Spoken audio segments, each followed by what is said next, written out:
സുഹൃത്തുക്കളെ, പുതിയൊരു യാത്രാ വീഡിയോയിലേക്ക് സ്വാഗതം. ഇന്നത്തെ നമ്മുടെ വിഷയം വയനാട്ടിലെ എന്നൂര്, കേരളത്തിലെ ആദ്യത്തെ ഗോത്രവർഗ പൈതൃക ഗ്രാമം.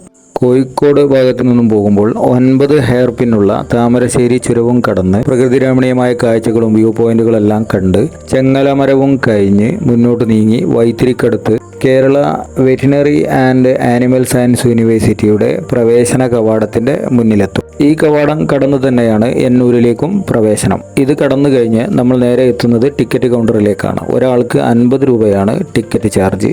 നമ്മളുടെ വാഹനം മുകളിലേക്ക് കടത്തിവിടുന്നതല്ല, അതിവിടെ പാർക്ക് ചെയ്യേണ്ടതും നമുക്ക് അങ്ങോട്ടും ഇങ്ങോട്ടും പോയി വരാനുള്ള ഈ ഷട്ടിൽ ജീപ്പിന്റെ ചാർജായ 40 രൂപക്ക് അഡീഷണൽ ടിക്കറ്റ് എടുക്കേണ്ടതുമാണ്. ഏകദേശം ഇവിടെ നിന്ന് 3 കിലോമീറ്റർ ദൂരമാണ് അങ്ങോട്ടുള്ളത്. നടക്കാൻ സാധിക്കുന്നവർക്ക് നടക്കാവുന്നതാണ്. കാഴ്ചകളെല്ലാം കണ്ട് നല്ല രസമാണ്. ഞങ്ങൾ നടക്കുകയാണ് ചെയ്തിട്ടുള്ളത്. കയറിപ്പോകുന്ന ഭാഗത്ത് തന്നെ ഒരു ട്രൈബൽ സ്കൂളുണ്ട്. അതുപോലെ തന്നെ ഇതിന്റെ എൻട്രി ഗേറ്റ്, പിന്നീട് അങ്ങോട്ട് വെള്ളച്ചാട്ടങ്ങൾ, പ്രകൃതി രമണീയമായ കാഴ്ചകൾ, നല്ല വ്യൂ പോയിന്റുകൾ എല്ലാം ഉള്ള ഒരു സ്ഥലമാണ്. നന്നായി ആസ്വദിച്ച് തന്നെ നടന്നു പോകാവുന്നതാണ്. ഞങ്ങൾ അത്രയും ദൂരം നടന്നാണ് കയറിയത്. നല്ലൊരു അനുഭവമായിരുന്നു.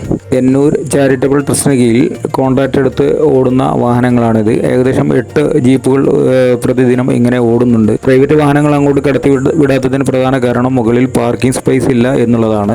താഴത്ത് തന്നെ ഈ ഒരു യൂണിവേഴ്സിറ്റിയുടെ പാർക്കിംഗ് സ്ഥലമാണ് ഇതിന് ഉപയോഗപ്പെടുത്തുന്നത്. ഇവിടുത്തെ സന്ദർശന സമയം രാവിലെ 9 മണി മുതൽ വൈകിട്ട് 5 മണി വരെയാണ്. പ്രതിദിനം 2500 മുതൽ 4000 ആളുകൾ വരെ ഇവിടെ സന്ദർശിക്കുന്നുണ്ട്. അവധി ദിവസങ്ങളിലും പീക്ക് ദിവസങ്ങളിലൊക്കെ ആണെങ്കിൽ അത് 5000 വരെ എത്തുന്നുണ്ട്. കൂടുതൽ തിരക്കുള്ള ദിവസങ്ങളാണെങ്കിൽ ഈ ഒരു ക്ലോസിംഗ് ടൈം 3:30 തന്നെ ഇവർ ക്ലോസ് ചെയ്യുന്നു, ടിക്കറ്റ് ക്ലോസ് ചെയ്യുന്നു എന്നാണ് അറിയുന്നത്. അതിനാൽ പീക്ക് ദിവസങ്ങളിൽ വരാണ്ടിരിക്കാനും അതുപോലെ തന്നെ രാവിലെ തന്നെ പരമാവധി സന്ദർശിക്കാനും ശ്രദ്ധിക്കുക. ഇതാണ് എന്നൂരിന്റെ പ്രവേശന കവാടം. ഈ കവാടത്തിൽ നമ്മളുടെ ടിക്കറ്റ് പഞ്ച് ചെയ്ത് വാങ്ങുകയും നമുക്ക് ഇതിനകത്തേക്ക് കയറി നമ്മൾ എന്നൂരിന്റെ ഒരു പ്രധാന മേഖലകളിലേക്ക് കടക്കുകയുമാണ് ചെയ്യുന്നത്. ടിക്കറ്റ് പഞ്ച് ചെയ്ത് കഴിഞ്ഞതിന് ശേഷം ഈ ഗേറ്റ് കടന്ന് നമ്മൾ നേരെ പോകുന്നത് എന്നൂരിന്റെ ഒരു ലോകത്തേക്കാണ്. നമ്മൾക്ക് 2 വഴി അങ്ങോട്ട് പ്രവേശിക്കാം. ഈ സ്റ്റെപ്പ് കയറിയും ചെല്ലാം. അതുപോലെ തന്നെ ഗേറ്റ് കടന്ന് ഇതിന് സമാന്തരമായിട്ട് തന്നെ റോഡ്, ഇതിന്റെ കംഫോർട്ട് സ്റ്റേഷൻ വരെ റോഡുണ്ട്, അതുവഴിയും പോകാവുന്നതാണ്.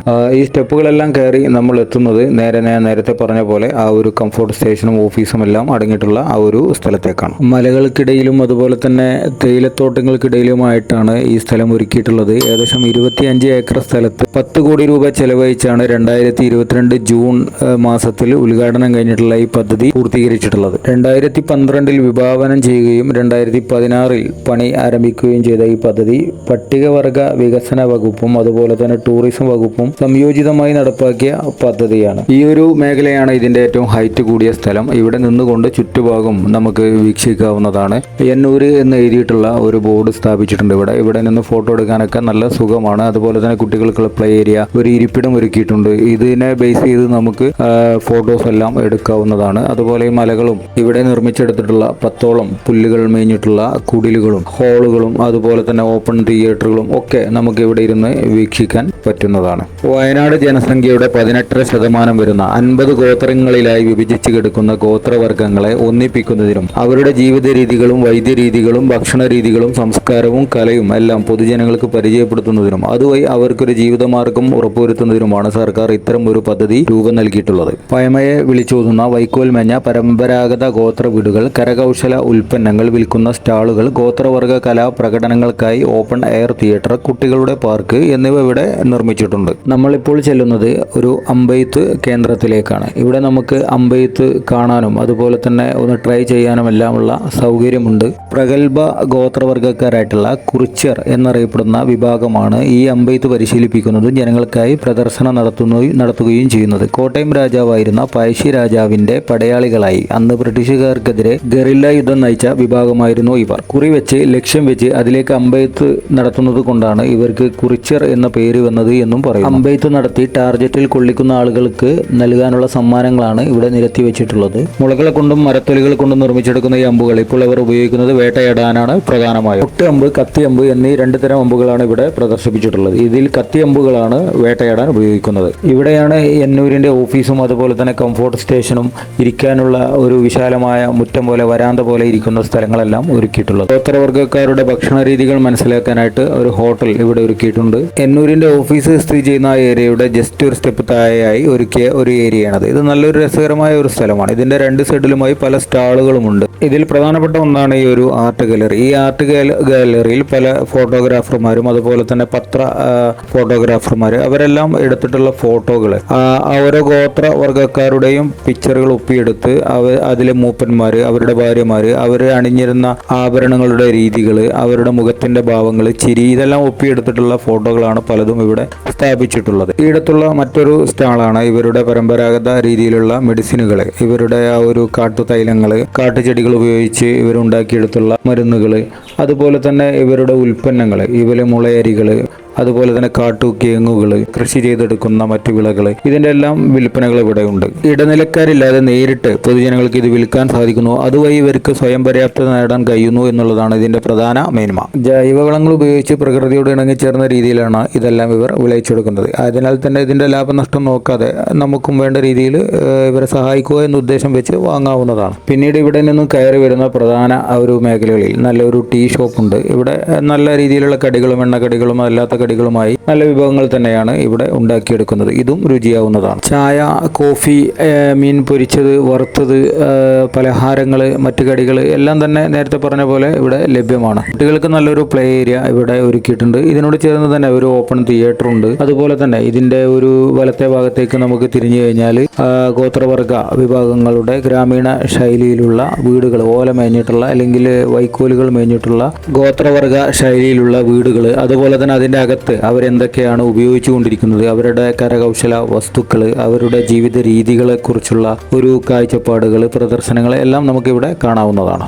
50ലധികം ഗോത്രവർഗ്ഗങ്ങളുള്ള ഏകദേശം 1.5 ലക്ഷത്തിലധികം പോപ്പുലേഷനുള്ള ഗോത്രവർഗ വിഭാഗങ്ങളാണ് ഇതിനെ ചുറ്റിപ്പറ്റി താമസിക്കുന്നത്.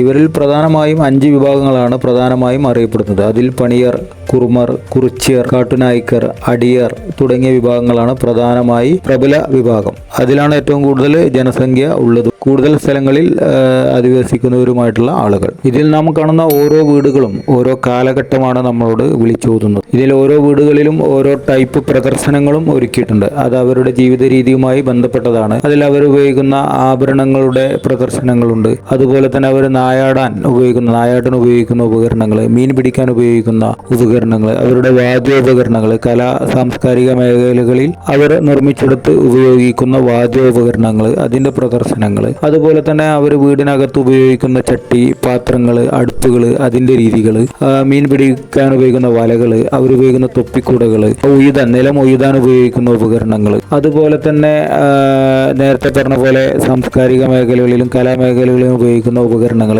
അവരുടെ ആഭരണങ്ങൾ, ഇതിന്റെ എല്ലാം വിപുലമായ അല്ലെങ്കിൽ നമ്മളെ പഴയ ഒരു കാലഘട്ടങ്ങളിലേക്ക് വിളിച്ചോതുന്ന, നമ്മളെ കൂട്ടിക്കൊണ്ടുപോകുന്ന, ഇന്നത്തെ ജനങ്ങൾക്കും ഇന്നത്തെ ജനറേഷന് പരിചയപ്പെടുത്തുന്നതിനു വേണ്ടി ഉപകരിക്കുന്ന രീതിയിലാണ് ഇതെല്ലാം ഒരുക്കിയിട്ടുള്ളത്. ഇങ്ങനെ ഒരു പൈതൃക ഗ്രാമം സെറ്റ് ചെയ്യുന്നതിനായി 2012 മുതൽ തന്നെ അന്നത്തെ വയനാട് സബ് കളക്ടറായിരുന്ന പ്രശാന്ത് IASന്റെ മനസ്സിൽ രൂപം കൊണ്ടിട്ടുണ്ടായിരുന്നെങ്കിലും 2022 ഇത് പ്രാവർത്തികമായി പൊതുജനങ്ങൾക്കായി തുറന്നു നൽകുന്നത്. നേരത്തെ പറഞ്ഞ പോലെ തന്നെ വയനാടിന്റെ വിവിധ ഭാഗങ്ങളിൽ വിഭജിച്ച് കിടക്കുന്ന 50ലധികം ഗോത്രവർഗ്ഗങ്ങളുള്ള 1.5 ലക്ഷത്തിലധികം പോപ്പുലേഷനുള്ള ഈ ഒരു ഗോത്രവർഗ്ഗക്കാർക്ക് ഒരു സ്ഥിരം ജീവിതോപാധിയും അതുപോലെ തന്നെ അവർക്ക് അവർ നിർമ്മിച്ചെടുക്കുന്ന ഉപകരണങ്ങളും കരകൗശല വസ്തുക്കളും അവർ വിളയിച്ചെടുക്കുന്ന ഉൽപ്പന്നങ്ങളും ചൂഷണത്തിനിരയാകാതെ നേരിട്ട് ജനങ്ങൾക്ക് വിൽക്കാനുള്ള, അതുവഴി അവർക്കൊരു സ്വയം പര്യാപ്തത നേടാനും അവരുടെ ജീവിതോപാധി നേടാനുമായി ഒരിടം എന്നതാണ് ഇതിന്റെ ഒരു പ്രധാന ഉദ്ദേശ ലക്ഷ്യങ്ങളായി പറയുന്നത്. അതുപോലെ തന്നെ ഇവിടെ എൻട്രി ഫീ ആയും ജീപ്പിന്റെ വാടകയായും വാങ്ങുന്ന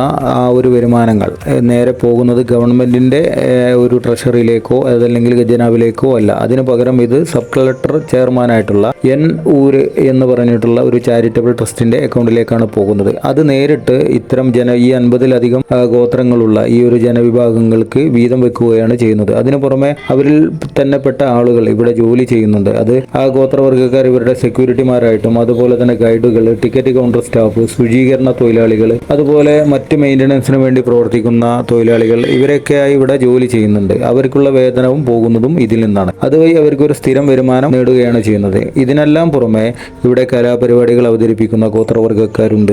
അവരുടെ തനത് ശൈലിയിലുള്ള കലാ പ്രോഗ്രാമുകളാണ് അവരിവിടെ അവതരിപ്പിക്കുന്നത്. അതിനും അവർക്ക് വേതനം നൽകുന്നുണ്ട്. വളരെ നല്ല രീതിയിൽ തന്നെയാണ് ഇതെല്ലാം മെയിൻറ്റെയിൻ ചെയ്ത് പോകുന്നത്. സിമെന്റിലും അതുപോലെ തന്നെ കോൺക്രീറ്റിലും എല്ലാം പണിതതാണെങ്കിലും ഇതിൻ്റെ എല്ലാം ചായങ്ങളും കളറുകളും എല്ലാം നൽകിയിട്ടുള്ളത് ഒരു മണ്ണിൻ്റെയും ചേറിൻ്റെയും ഒക്കെ രൂപത്തിലാണ്. അതുപോലെ തന്നെ നടന്നു പോകാനുള്ള ഇടങ്ങളിലെല്ലാം ഗ്രാസും അതുപോലെ തന്നെ ഇന്റർലോക്കും എല്ലാം പാകിയിട്ടുണ്ട്. അതും വളരെ ഭംഗി നൽകുന്നു. ഇതൊരു പരമ്പരാഗത രീതിയിൽ നെല്ല് കുത്തി അരിയാക്കുന്ന രീതി ഗോത്രവർഗ്ഗങ്ങളിൽ ഇന്നും പുലർന്നു പോരുന്ന ഒരു രീതി ഇവിടെ സന്ദർശകർക്കായി ഒരുക്കിയതാണ്. ഏകദേശം ഒരു ദിവസം 4-5 കിലോ അരി ഇവർ ഇങ്ങനെ കുത്തി ഉണ്ടാക്കുന്നുണ്ട് എന്നാണ് പറയുന്നത്. ഒരു കുടിലിൻ്റെ സിറ്റൗട്ടിൽ സന്ദർശകർക്കായി ഒരുക്കുന്ന ഗോത്രവർഗ്ഗക്കാരുടെ കലാവിരുന്നാണ് നിങ്ങൾ ഈ കാണുന്നത്. ഇതുപോലെ ഡാൻസും പ്രോഗ്രാമും എല്ലാം പല ദിവസങ്ങളിലായി ഇവർ അവതരിപ്പിക്കുന്നുണ്ട്.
നമ്മൾ നേരത്തെ ജീപ്പിനുള്ള ടിക്കറ്റ് എടുത്തിട്ടുണ്ടെങ്കിൽ ജീപ്പിലോ അതല്ലെങ്കിൽ നടന്നോ നമുക്ക് തിരിച്ചു പോരാവുന്നതാണ്. ടിക്കറ്റ് എടുത്തിട്ടുണ്ടെങ്കിൽ മാത്രമേ ജീപ്പിൽ തിരിച്ചു പോരാൻ സാധിക്കുകയുള്ളൂ. തീർച്ചയായിട്ടും വീഡിയോ ഇഷ്ടപ്പെട്ടിട്ടുണ്ടെങ്കിൽ ലൈക്ക് ചെയ്യുക, കമൻറ്റ് ചെയ്യുക, ഷെയർ ചെയ്യുക. കൂടുതൽ ഇത്തരം വീഡിയോകൾക്കായി ഈ ചാനൽ സബ്സ്ക്രൈബ് ചെയ്യുക. Thank you.